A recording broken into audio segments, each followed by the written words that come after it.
Hi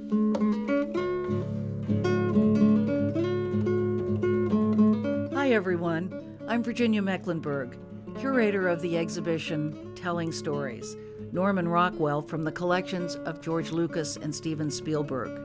It's on view here at the Smithsonian American Art Museum in Washington, D.C. We're very pleased to be able to do this show because it offers a new take on Rockwell.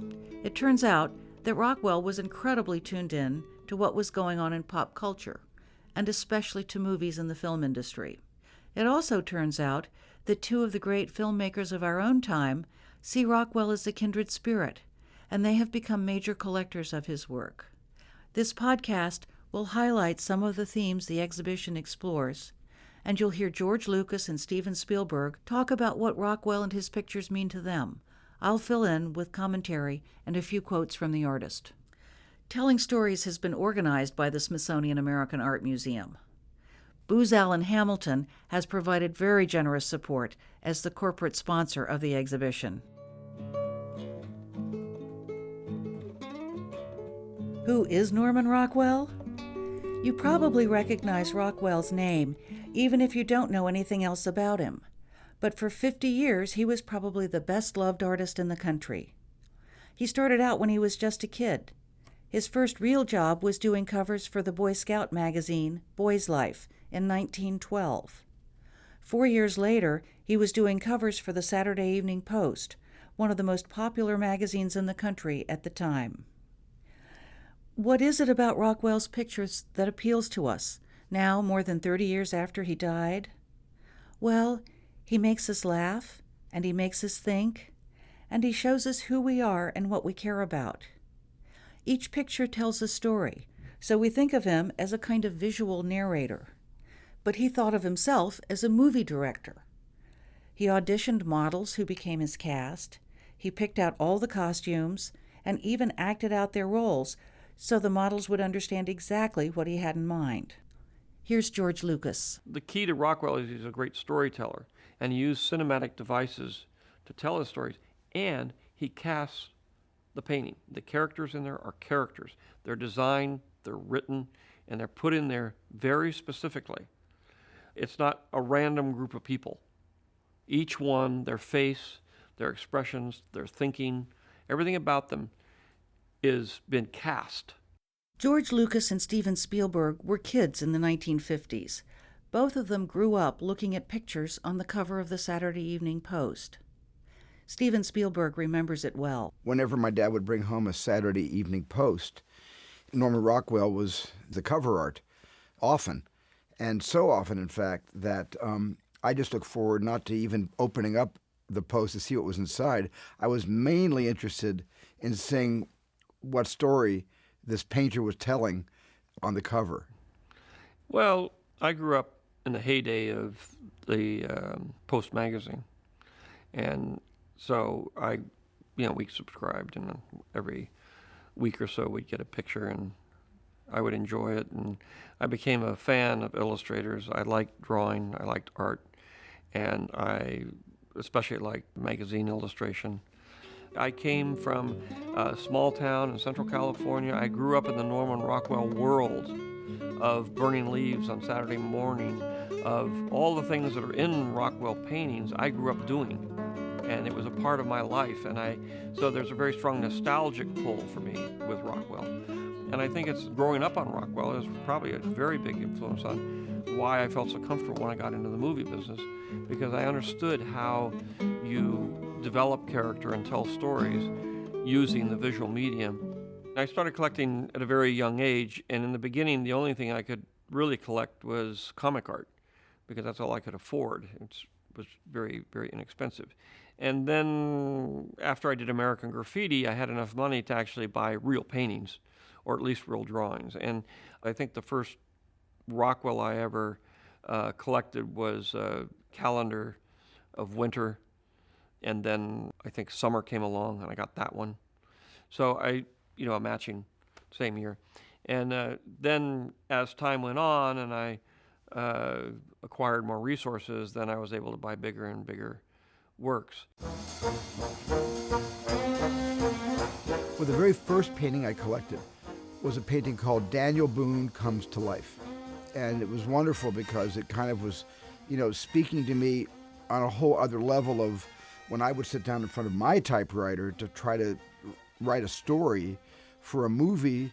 I would often just sit in front of the typewriter, waiting for that little thought bubble to appear over my head, producing an image that would get my fingers dancing on the keys. And that was very evocative for me that he was imagining Daniel Boone before he actually began to write about him. There's a lot of portrayals in Rockwell's paintings of kids entertaining themselves, having a good fantasy life, having fun, and playful. And that's what I was trying to capture in Star Wars. And the boy imagining, that really is a painting about imagination. The boy reading, and you see behind him the knights and all the things. It's a story celebrating literature, the magic that happens when you read a story and the story comes alive for you, which again is something very simple, but something that's very profound that we all went through, really no matter what culture we're from. I have several paintings that revolve around entertaining young people, which is what I've ended up doing in spite of myself.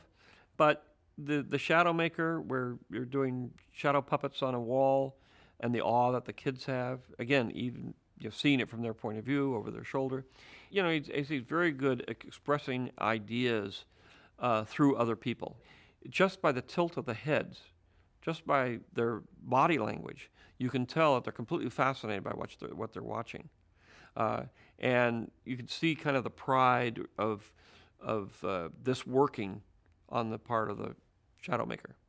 And also I have like the Toy Maker, which is where a kid is watching this thing be created in front of him.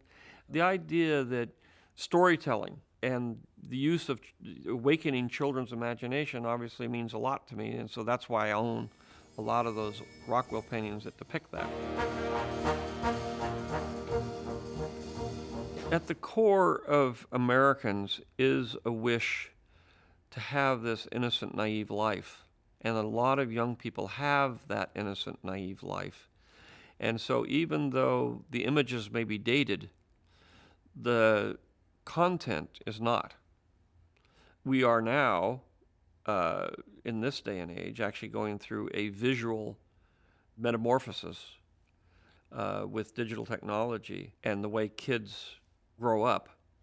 That may date all of this stuff rather dramatically, because kids, their experiences are so much different than the kids of the 20s and 30s in terms of the way they play. And so much of what Norman Rockwell does is play. But the awe, the simple awe of watching a toy be made or playing baseball and somebody arguing, those things are eternal. In 1930, Rockwell had a chance to see the movie industry firsthand. An old friend invited him to come to Los Angeles to cheer him up after a recent divorce. Rockwell was thrilled.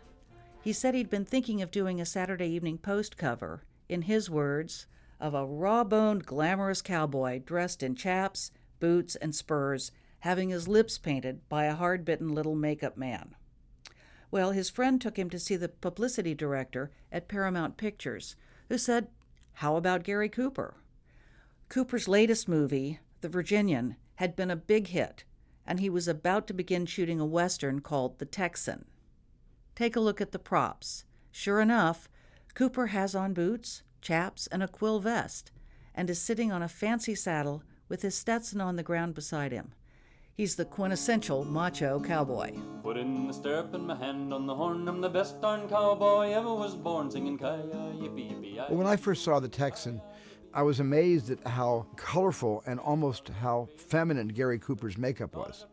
With the rouge and the lipstick, the makeup artist was actually preparing him for a black and white role, not for a color motion picture. And in black and white, in order to accentuate the cheekbones, and that's how people were made up in those days for black and white photography. That's how they were made up all through the silent era. But it was absolutely authentic to the period in which it was painted. And it was great to see Gary Cooper sitting there, a complete thorough professional, routinely having his makeup put on before he would get on his horse and do something, utterly heroic. I'm singing ki-yi, yippee, yippee-yi, yippee-yay, singing ki-yi, yippee, yippee-yay.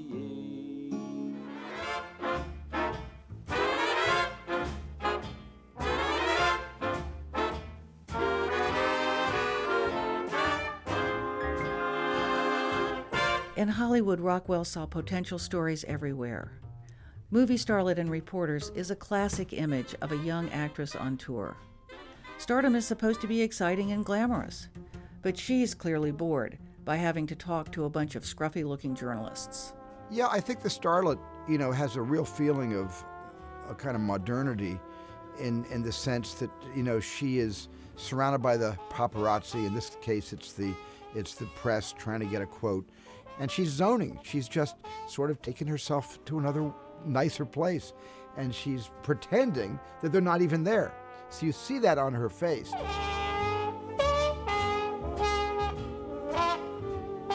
The young woman sitting at the frilly dressing table is a hometown glamour girl. She looks a lot like Jean Harlow, the star of the Frank Capra movie Platinum Blonde, and she wears one of the most famous fashion items of the day. Her dress is an adaptation of one that Joan Crawford wore in the film Letty Lenton. The dress was such a hit that Macy's sold something like 500,000 copies in its department stores. This is a little tidbit of information that was certainly not lost on Rockwell. Then and now, thousands of young men and women came to Hollywood every year, hoping to be discovered. In Rockwell's day, professional models had the best chance because their faces were already familiar from ads in magazines and newspapers. In fact, 2 of the women who modeled for Rockwell glamour girl images actually signed movie contracts after producers saw their pictures on Saturday Evening Post covers. But most of them weren't that lucky. They ended up waiting tables or working odd jobs, like the hat check girl in this painting. It's called The Convention. Rockwell is sympathetic. She looks exhausted, discouraged, but you have to laugh at the pile of coats and little red tickets she's holding. How will she ever get all those things back to their rightful owners? During this trip to Hollywood, Rockwell met and married Mary Barstow. Over the next 20 years, they went back to California fairly often, so their 3 boys could visit their grandparents. Rockwell always took work with him, and the movie studios had him do portraits of movie stars for film posters. He even became a favorite of Hedda Hopper, the famous gossip columnist. She wrote about him in her syndicated newspaper feature. It was called Looking at Hollywood.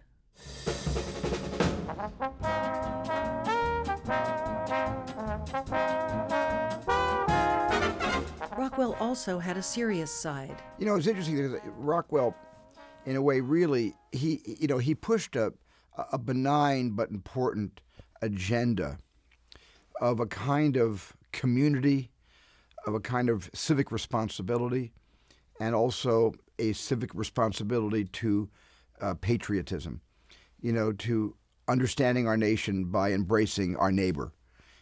And he did this in one frame, with one image. And he did it from many different approaches to always the same theme, which was tolerance of the community, of each other, of parents, great respect for parents, of presidents, of Boy Scouts of America, of our veterans and soldiers fighting abroad. Rockwell painted all night long to finish this portrait of Charles Lindbergh for the Saturday Evening Post. Lindbergh was the latest American hero. It was the summer of 1927.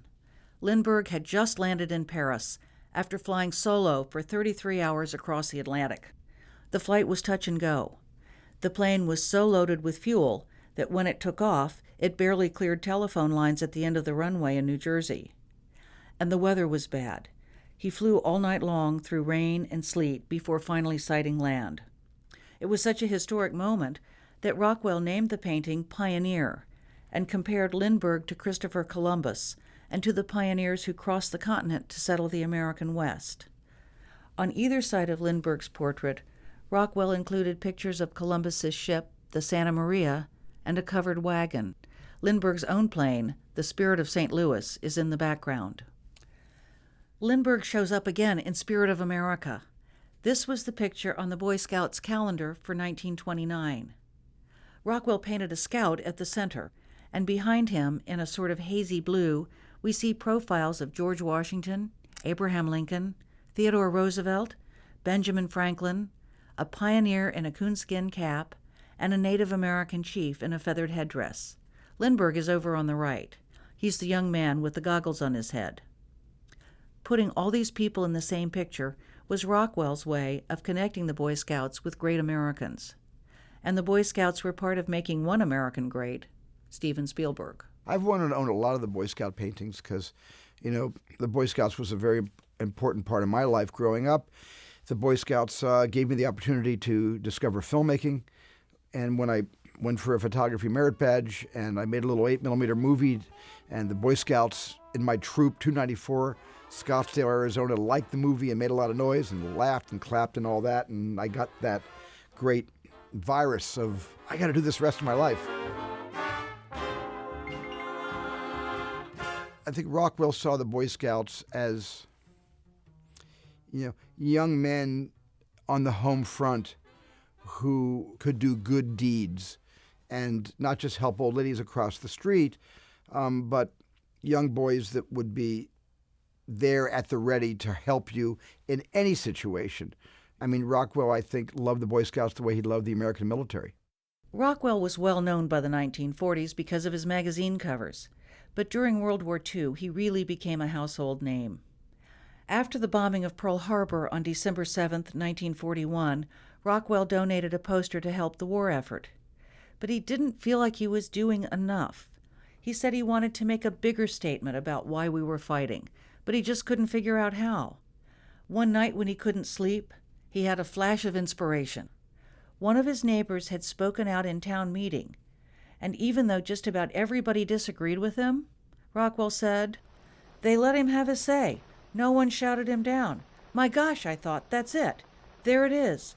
Freedom of speech." A world founded upon 4 essential human freedoms. I'll illustrate the 4 freedoms President Roosevelt talked about in his State of the Union speech and use my neighbors as models. Freedom of speech and expression. Freedom of speech, New England town meeting. Freedom from want. Freedom from want, a Thanksgiving dinner. I'll put them in terms everybody can understand. Any neighbor, anywhere in the world. The freedom of speech painting in our show is an early version of the final painting. I like how rough and sketchy it is. Often Rockwell's studies, some of them were indistinguishable from the final painting, but this one was truly a study. But it's got a lot of, I guess, true grit. It's got texture, and it's just a little bit blurry. And as often the lines of our own personal freedoms have been made to seem blurry over the last decade, at least. A lot of Rockwell's magazine covers during World War II showed soldiers on the home front. He said he came up with the idea for Little Girl Observing Lovers on a Train one day when he himself was on a train, packed with servicemen who were traveling with friends and family.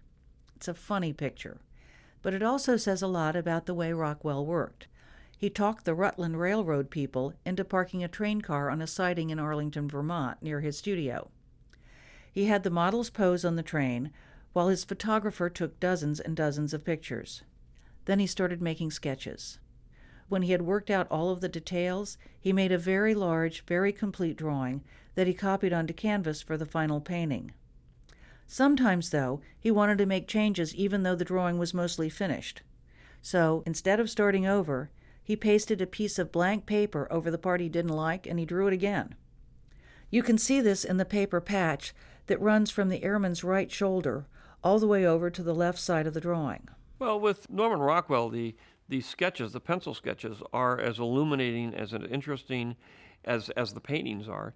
And in a way, I feel that his craft as a sketch artist with pencil is actually more interesting sometimes than the final painting turns out to be. When the war was over, Rockwell did several post covers showing servicemen back home. One of them, it's called Back to Civvies, shows a real live Flying Fortress pilot in the bedroom where he grew up. The stuff on the dresser and the pictures on the wall tell us a lot about his life, both before and after he went to war.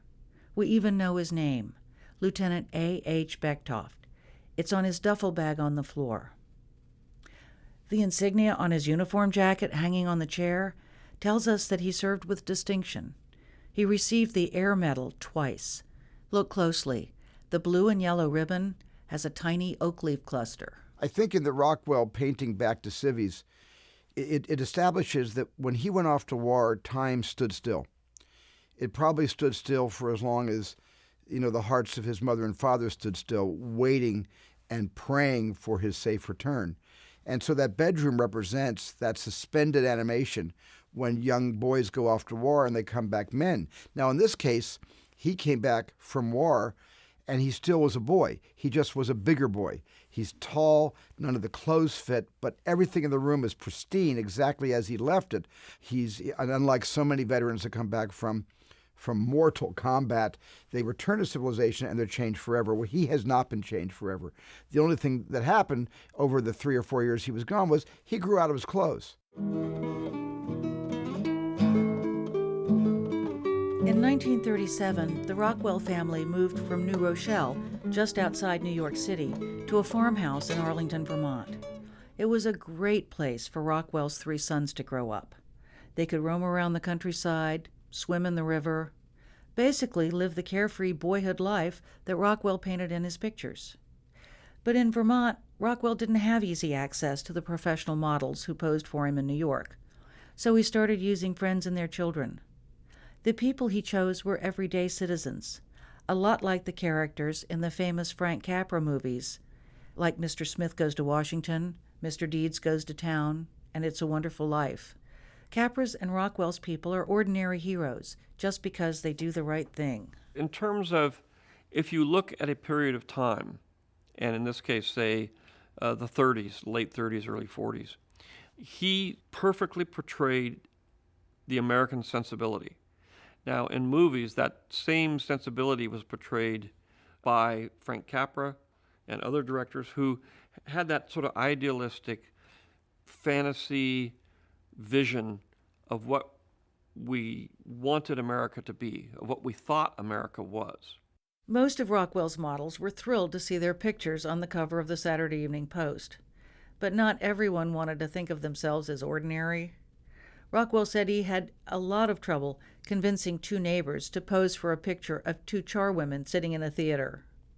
He said he had to promise them that they were only acting as charwomen and that no one would think the worse of them for it. With the 2 women sitting in a theater reading playbill, it shows, they work there, they're cleaning the place up, but they actually have a fascination with theater. It's more to them than just a job. And they're interested.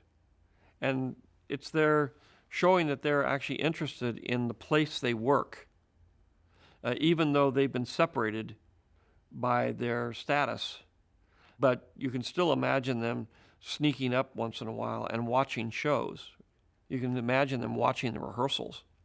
You can imagine them being proud of the fact that they work in the theater, even though all they're doing is pushing a broom. Here comes teacher with a big red stick.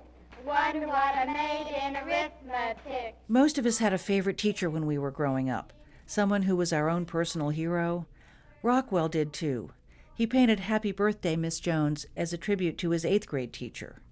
She was the one who had encouraged him to draw when he was a kid.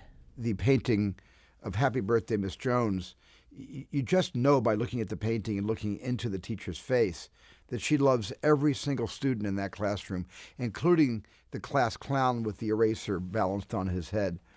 And you just feel the warmth in that classroom, and you feel that this is the best birthday gift anybody has ever given her. In Happy Birthday, Miss Jones, you see the kids' faces through her reaction to them.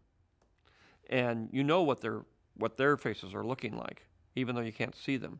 And of course, in filmmaking, we strive for that. We strive to get images that convey visually a lot of information without having to spend a lot of time at it. And Norman Rockwell was a master at that. He was a master at telling a story in one frame. Rockwell tells us a lot in the image. We know that Miss Jones has just come in the door. She's still holding her hat and coat. We can tell from the crushed pieces of chalk on the floor that the kids had to rush back to their seats when they heard her coming down the hall. Well, storytelling was very important with Norman Rockwell because you see every single picture told a specific story. Everyone has, it's either the middle or the end of a story. And you can already see the beginning, even though it's not there, or the middle. You can see all the missing parts of the story because you took that one frame that tells everything that you need to know.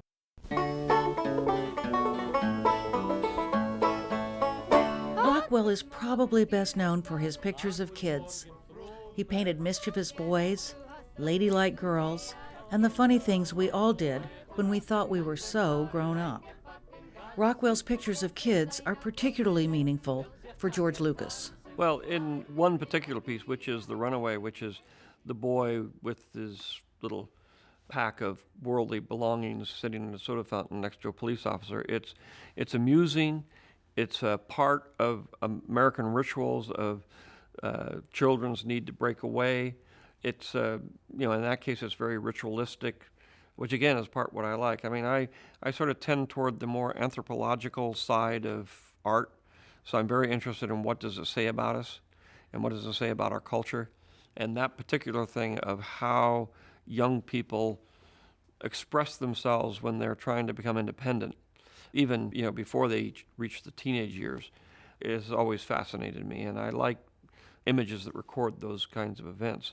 That's a particular, for whatever reason, emotional piece for me. I really like that. Many of Rockwell's pictures are funny, but there's a lot of truth in them, too.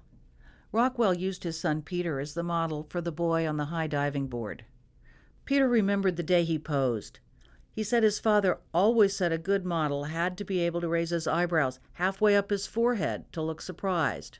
Peter said, and these are his words, "I could never get my eyebrows up that far, except for that terrible time when I had to crawl out on the end of a board he had rigged up to extend from the studio balcony.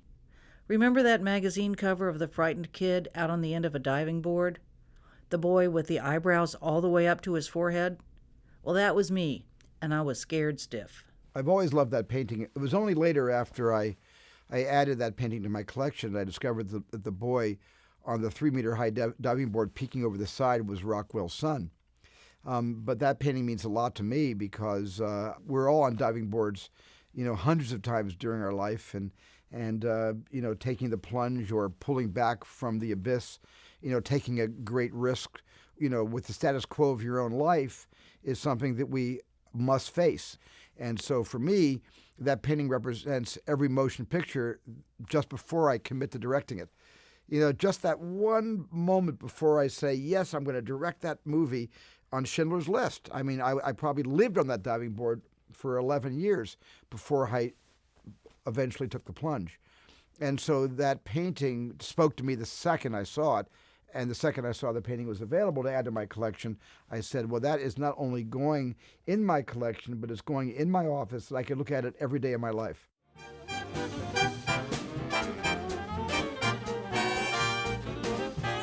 Do you remember a time your parents had a party and you had to go to bed, but then you sneaked back so you could see what was going on?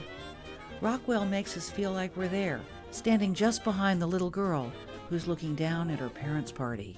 Well, with Norman Rockwell, you get a lot of over-the-shoulder point of views of sort of like peeking in on a situation. And they put the viewer in the frame, which is what we do in movies. Also, we do over the shoulders, which is you have the main character and then you see what that person is seeing. There's quite a bit of that he does, and it involves the viewer and informs the viewer about what is the point of view of this painting. Whose vision is this?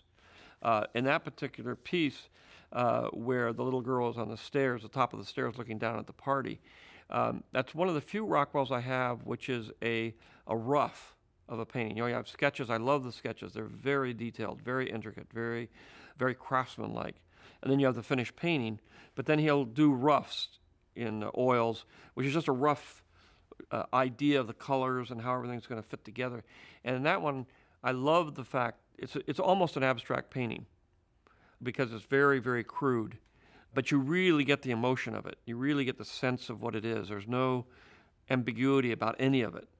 And I like the fact that it's sort of an impressionistic piece, but very, very, very specific. When we're kids, we always want to be a little older, to be able to do all the things older kids can do. Can't Wait was one of the last Boy Scout calendars Rockwell ever designed. He was thinking he would do a painting of Boy Scouts playing in a band, so he called a friend to see if her son would be able to pose. But the boy wasn't a scout. The town didn't even have a troop. So he borrowed a uniform and showed up in an outfit that was 2 or 3 sizes too big. Rockwell took advantage of the situation. He decided to show a Cub Scout trying on his older brother's uniform, practicing his scout salute. It's a wonderful picture, and one that brought Rockwell's career full circle, back to the simplicity and morality of his early pictures for the Boy Scouts magazine. Just as many funny things happen when we get older as when we're kids. Rockwell was in his 60s when he came up with the idea for the new calendar. He rarely talked about how or why he selected the stories for his pictures, but he did explain this one. I'll read you what he wrote. My picture shows 2 people who, after living together for many years, have reached the stage of sympathy and compatibility for which all of us strive. They know their weaknesses and their strengths. They are comfortable and secure in their relationship with each other. And while Mother presumably takes Father's strong points for granted, she's still trying tolerantly to keep him on the straight and narrow when signs of frailty appear. Paintings like this are fun to do. While they're humorous, they're also human, and the subtle touch of forbearance evident in each of them is something all of us can learn.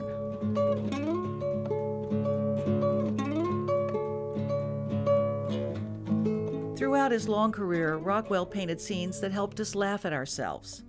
As often as not, he made us part of the pictures. We feel like we're standing in the door of this office, looking at the window washer winking at the pretty secretary. I think Rockwell was a great humorist, and so many of his paintings are just evocative of the humor of the times, innocent humor. And it was just Rockwell extolling the virtues of this 1940s, 50s, and 60s innocence, which is how he saw America. Rockwell wrote about the day he met James Van Brunt, the man who posed for this painting. It's called The Gossips. He wrote this about it.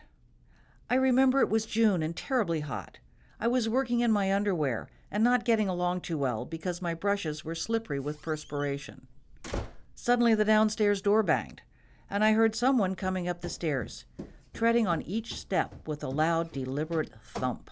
A tiny old man with a knobby nose, an immense drooping mustache, and round, heavy-lidded eyes stamped into the studio. Well, Rockwell had wanted to do a painting of 3 old ladies gossiping. The only problem was he hadn't been able to find any old ladies who were funny-looking enough.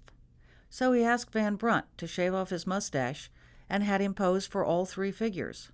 Rockwell said he laughed himself silly at the way Van Brunt pranced around the studio in the long skirts and little hats. I just know that when I looked at The Gossips for the first time, it wasn't just the biddies in Iowa in some small town gossiping about an affair that a neighbor had, but I saw that painting of these 3 women almost like a coven, very, very close together, and being very careful that whatever they gossip about doesn't leak beyond their little sewing circle. It just reminded me of the gossips of the Hollywood in the 1930s and 40s, the Hedda Hoppers of the world, the Walter Winchells. Sometimes Rockwell's pictures connected with subjects that were in the news. The jury is one of them. It makes us chuckle at the idea of a determined young woman being pressured by the 11 other members of a jury panel, all of whom happened to be men. But he was also pointing to a subject that was controversial at the time. In 1959, when he painted the jury, 3 states still prohibited women from serving on state juries. The painting also has a lot in common with the plot of the Henry Fonda movie, 12 Angry Men. It had come out just 2 years earlier. In the jury room, how long had they been trying to convince the only holdout, who happened to be a woman, surrounded by 11 male jurors, how long had they been trying to get her to change her mind? Well, you can tell by her position, her straight back, And you can tell by the schleppiness of all the other jurors who have found comfortable positions around the table to try to convince her to change her vote.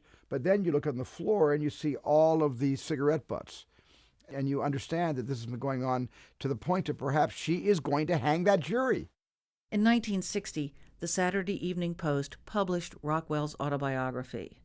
It's full of stories about his childhood, about his models, and about the editors and art directors he worked with. He comes across as a modest, friendly guy with a gentle sense of humor. He drew the triple self-portrait for the cover of the issue that had the first installment of his personal story. Rockwell shows himself 3 different ways. In the image on the easel, he's sophisticated and urbane, a man who is comfortable in the multi-million-dollar worlds of magazine publishing and advertising. Another image shows the back of a humble artist sitting on a low stool. The third is supposedly the real Rockwell, the man whose face is reflected in the mirror. Well, in that wonderful study of his self-portrait, the triple portrait, as he is leaning off to the side, you see the mirror and you see, his face reflected in the mirror, and yet you don't see his eyes because the reflection in his glasses erases his eyes. I think that is a way of Rockwell transferring the point of view to the audience. And there's all sorts of the debris of his personal life scattered throughout all of his work, as there is in any work of art, from filmmaking to architecture. The smoke coming out of the wastepaper basket is because his art studio burned down and burned to the ground many paintings that we will never get a chance to see at the Rockwell Museum in Stockbridge or anywhere else for that matter.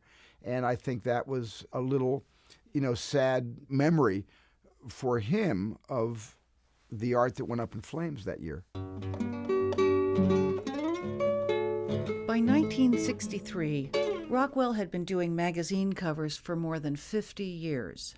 But things weren't going well at the Post. Television was drawing advertising away, and some of the companies that advertised in the Post thought Rockwell was too old-fashioned. He painted the Connoisseur during this upheaval. In the image, a well-dressed older man stands in front of a drip painting that looks like a Jackson Pollock. It's abstract. It's the newest thing, and a far cry from the realistic story pictures Rockwell had painted his whole life. Although he never explained the picture, it's tempting to speculate that the Connoisseur is a metaphor for Rockwell himself, as he's wondering what lies ahead. It reminded me of Alfred Hitchcock, somewhat of a portly man in finery and a bowler hat, standing there looking at the next wave, looking at Dennis Hopper and Peter Fonda about to make Easy Rider. Rockwell parted ways with the Post a year after he painted the Connoisseur, and he immediately started working with Look magazine.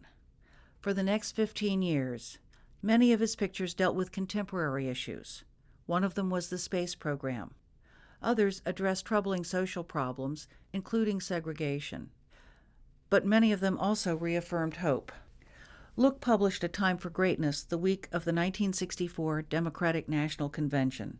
It was a memorial to President John F. Kennedy, 8 months after his assassination. Rockwell showed Kennedy as a visionary, gazing out beyond the crowds and the banners.